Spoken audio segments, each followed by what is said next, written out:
In the most ancient of Eldar myth cycles, there are tales of the Necron's bloodthirsty deities clashing with the powers of the warp. Thus, the Necron assault on the Chaos Stronghold was something of a reenactment of that prehistoric war.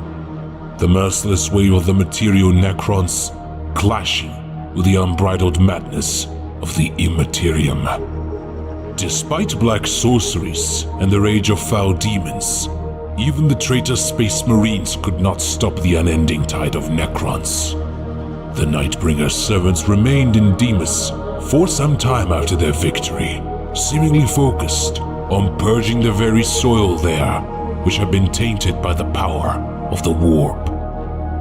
Necron Goss weaponry atomized every last Chaos Temple and artifact left, not to mention all the corpses and the unfortunates who survived the initial attack.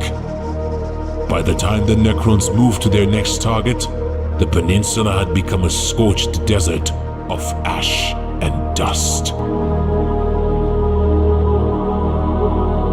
The Eldar had come to Cronus specifically to face the Necrons, and when the Deathless Army marched into Tyria, they got their chance. For all the lauded foresight of their Farseer, however, the Eldar were unable to stem the Necron tide and fell under the power of their weapons.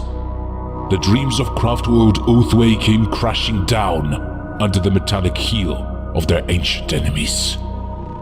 The Necrons directed much of their energy to destroying the various Wraithbone structures left by the Eldar.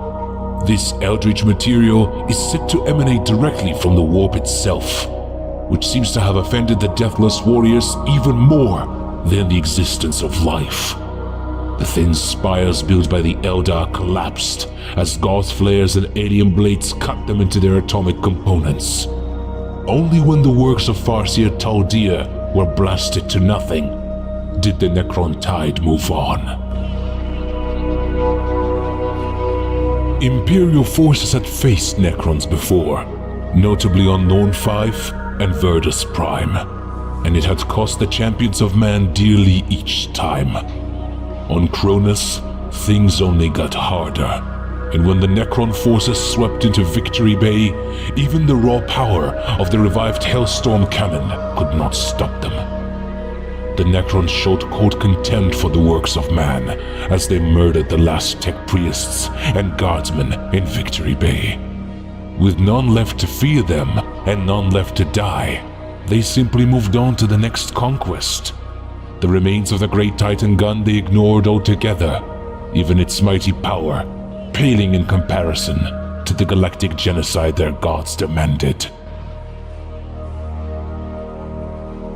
Two unrelenting tides crushed into one another as the Necrons moved into the Green Coast. Imperial citizens can be forgiven for rejoicing to see the barbaric Orcish horde face the merciless advance of the ancient Deathbringers.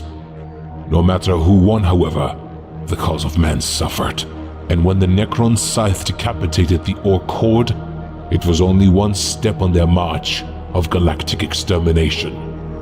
Orcish hordes are notoriously difficult to eradicate, since the beasts reproduce at a phenomenal rate. Indeed, Cronus' jungles had been the domain of feral orcs long before Warlord Gorguts arrived.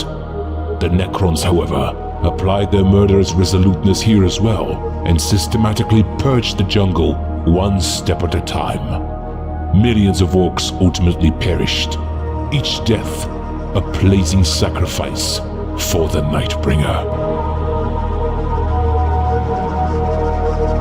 Even the elite of the Blood Ravens could not hold back the murderous advance of the Necrons. The Necrons answered the Space Marines' shouted benedictions with stoic silence and murderous blasts from their gauze flares. The aliens were uninterested in any arcane secrets that might have been hidden in North Vandia, utterly ignoring the scorched ruins of the Blood Ravens' chapel there. Their gruesome warriors flensed the flesh from every Space Marine left on the planet, but left their holy battle armors and other relics to corrode in the harsh weather. Tragically, among the flesh reduced to particulate ash was the gene seed of those Space Marines dealing a near-fatal blow to the chapter. By taking Northandia, the Necrons defeated the Blood Ravens on Cronus. But by purging the genetic heritage of all those fallen battle brothers, they may well have destroyed the whole chapter. In the clash between the young Tower Empire and the ancient evil of the Necrons, antediluvian determination won out over youthful exuberance. For all the tactical skill of Commander Okais, the Necron wave was unstoppable, and they purged Asharis just as they had all other regions before it. The retreat of the Tau forces left the remaining civilian population of Asharis unprotected from the Necron Purge. Once their cold-blooded slaughter completed, however, the Necrons simply abandoned the city and its surrounding communities to the ages. Automated vid systems still broadcast images from the desolate streets. The bleached bones of Tau, Kroot, and humans alike lying still in the ash-strewn streets.